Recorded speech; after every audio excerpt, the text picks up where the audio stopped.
On the world of Athira, a single strand of hair could start a war. I didn't know that when I reached out.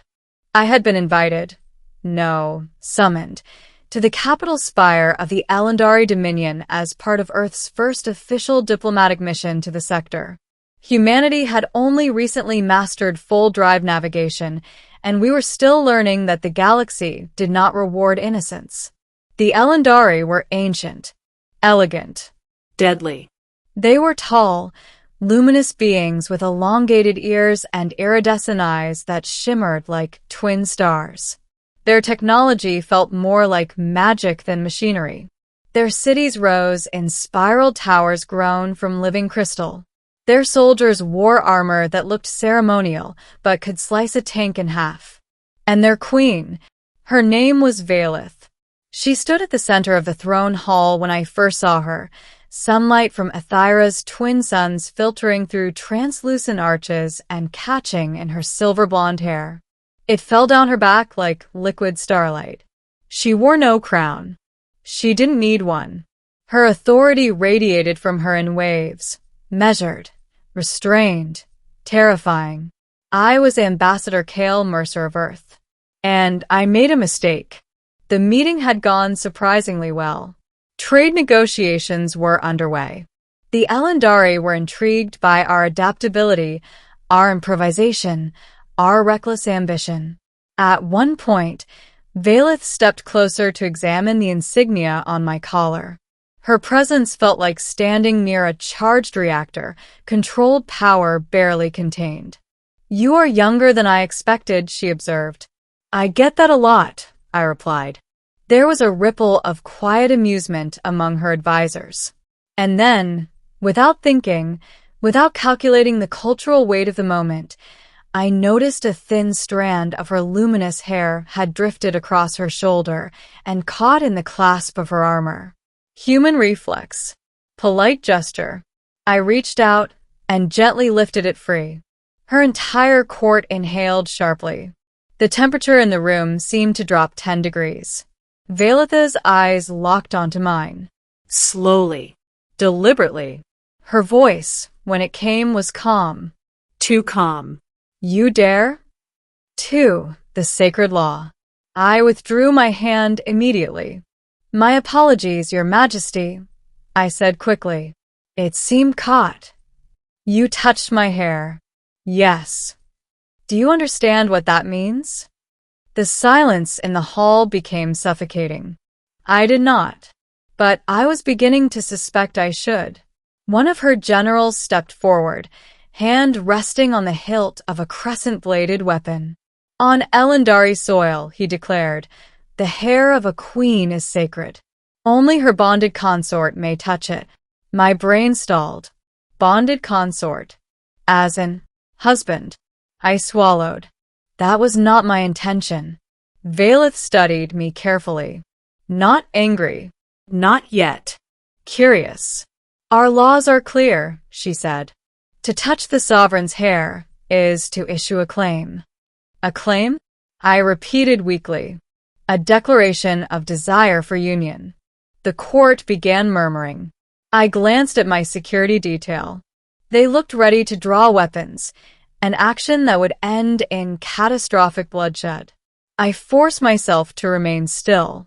"With respect, Your Majesty," I said carefully. "On Earth, adjusting someone's hair is a harmless gesture, a courtesy." Her gaze sharpened. "You claim ignorance." "I do." She took a slow step closer. Close enough that I could see faint lines of bioluminescent markings along her collarbone. "Then your ignorance has triggered our most ancient right. 3. The marriage challenge. The right of ascendant bond." That was the name. According to Elendari tradition, when a non-royal dared touch the queen's hair, one of 2 outcomes must follow. Execution, or trial by challenge. Surely, I began cautiously, there is room for a reinterpretation? "There is not," Valeth replied. "The challenge," her chief advisor explained, "exists to test the worth of one who would claim the queen. If the challenger survives, The bond is sealed. And if he doesn't? Vailitha's eyes did not waver. Then the insult is cleansed in blood. My diplomatic mission had escalated into an interstellar marriage trial. I exhaled slowly. What does the challenge involve? A faint smile touched her lips. You must prove yourself before the Dominion. In mind, in combat, in spirit. Combat. I echoed. You will face 3 trials, she said, each designed to test whether you are worthy of ruling beside me. Ruling beside her. My government would faint. Refusing would dishonor her court and likely spark conflict. Accepting could kill me. I straightened my shoulders. When do we begin? Her smile deepened. At dawn. For the first trial, mind. The first trial took place in the Chamber of Echoes, a circular arena lined with crystalline spires that resonated with thought. This trial measures intellect and resolve, Vailith explained from her elevated seat. You will enter alone. I stepped into the chamber. The door sealed behind me. Immediately, the air shimmered. The crystals began to glow. Voices filled my head. Not hallucinations, projections. Simulations drawn from my own memories. My father's disappointment. My academy failures. The faces of soldiers lost under my command. Every doubt amplified. You are not fit, the echoes whispered. You are fragile. You are human. The pressure intensified until my knees buckled. This was not a test of knowledge. It was a test of self-belief. I forced myself upright. Yes, I said aloud. I am human. The chamber vibrated. I doubt. I fail. I fear. The whispers grew louder. But I also adapt. I endure. I learn. I took another step forward. You want perfection? Find another species. I offer growth. The crystals flared blinding white, then fell silent. The doors opened. Vailitha's expression was unreadable. He is past, one elder murmured in disbelief. The second trial, combat. The arena was vast, open sky above, crystalline sand below. My opponent stepped forward. General Kaler, towering, armored, armed with twin energy blades. This trial measures strength, Vailith declared. Kaler saluted her, then charged. I barely rolled aside in time. His blade carved a trench through the sand where I'd stood. I was no super soldier, just a trained officer. But humans excel at improvisation. Kaler's strikes were precise, ritualistic, predictable. I let him drive me toward the arena's edge, toward one of the energy pylons powering the boundary shield. At the last second, I ducked, grabbed his wrist, and redirected his momentum. He slammed into the pylon. The feedback pulse overloaded his armor momentarily. I seized his dropped blade and held it at his throat. Silence. He could have killed me at any time, but I had outmaneuvered him. Vailith rose slowly. He has passed, she announced. Kaler knelt. Your Majesty, he said quietly. He fights with cunning. 6. The final trial, Spirit. The third trial surprised me. No arena. No chamber. Just Vailith and me standing alone at the edge of the skybridge, a structure suspended over a chasm thousands of meters deep. This trial measures spirit, she said softly. How? You must answer a single question. I braced myself. Why, she asked, do you seek to stand beside me? I don't, I replied honestly. Her brows lifted.